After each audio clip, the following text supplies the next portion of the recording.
একসময়ে ক্ষমতার শীর্ষে থাকা শেখ হাসিনা এখন আন্তর্জাতিক অপরাধ ট্রাইব্যুনাল একে মানবতা বিরোধী অপরাধের আসামি। গত বছরের 5 আগস্ট গণঅভ্যুত্থানের মুখে ভারতে পালিয়ে আশ্রয় নেওয়ার পর তার বিরুদ্ধে গুম, খুন, দুর্নীতি ও গণহত্যার একাধিক মামলা হয়। ট্রাইব্যুনাল সূত্রে জানা গিয়েছে, নভেম্বরের মাঝামাঝি এই মামলার রায় ঘোষিত হতে পারে। এই মামলায় শেখ হাসিনার পাশাপাশি আসামি সাবেক স্বরাষ্ট্রমন্ত্রী আসাদুজ্জামান খান কামাল ও সাবেক আইজিপি চৌধুরী আবদুল্লাহ আল মামুন। 54 জন সাক্ষীর সাক্ষ্য গ্রহণ ও 28 কার্যদিবসের শুনানি শেষে প্রসিকিউশন যুক্তিতর্ক শেষ করেছে। চলতি সপ্তাহে রাষ্ট্র নিযুক্ত ডিফেন্স আইনজীবী যুক্তিতর্ক শেষ হলে রায়ের দিন নির্ধারিত হবে বলে জানা গিয়েছে। প্রসিকিউশনের তথ্যমতে 84 জন সাক্ষীর মধ্যে 54 জন সাক্ষ্য দিয়েছে। এর মধ্যে ছিলেন চাক্ষুষ সাক্ষী, আহত ভুক্তভোগী, রাজসাক্ষী ও বিশেষজ্ঞ। সাক্ষ্যগুলোতে উঠে এসেছে 2024 সালের জুলাই আগস্টে সংগঠিত হত্যাযজ্ঞ ও সরকারি নির্দেশে পরিচালিত দমন অভিযান, 90টি তথ্যচিত্র ও 35টি বস্তুগত প্রমাণ, যার মধ্যে ফোনালাপ, সরকারি নির্দেশনা ও অডিও ভিডিও ফাইল রয়েছে।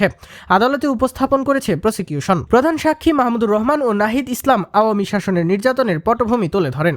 রাজসাক্ষী হিসেবে সাবেক আইজিপি মামুন স্বীকার করেন তিনি সরকারি নির্দেশে দমন অভিযোগে অংশ নেন এবং ক্ষমা প্রার্থনা করেন। চিফ প্রসিকিউটর মোহাম্মদ তাজুল ইসলাম আদালতে শেখ হাসিনা ও কামালের সর্বোচ্চ শাস্তি মৃত্যুদণ্ডের দাবি করেন। তার ভাষায়, জুলাই আগস্টে ছাত্র জনতার শান্তিপূর্ণ আন্দোলনে শেখ হাসিনার নির্দেশেই রাষ্ট্রযন্ত্র ব্যবহার করে হত্যাযজ্ঞ চালানো হয়। ফোনালাপেও নৃশংসতার ইঙ্গিত পাওয়া গিয়েছে বলে জানান তিনি। অন্যদিকে রাষ্ট্র নিযুক্ত ডিফেন্স আইনজীবী আমির হোসেন দাবি করেন, শেখ হাসিনা কোনো গণহত্যার নির্দেশ দেননি, বরং পরিস্থিতি নিয়ন্ত্রণের প্রয়োজনেই তিনি প্রশাসনিক নির্দেশ দিয়েছিলেন।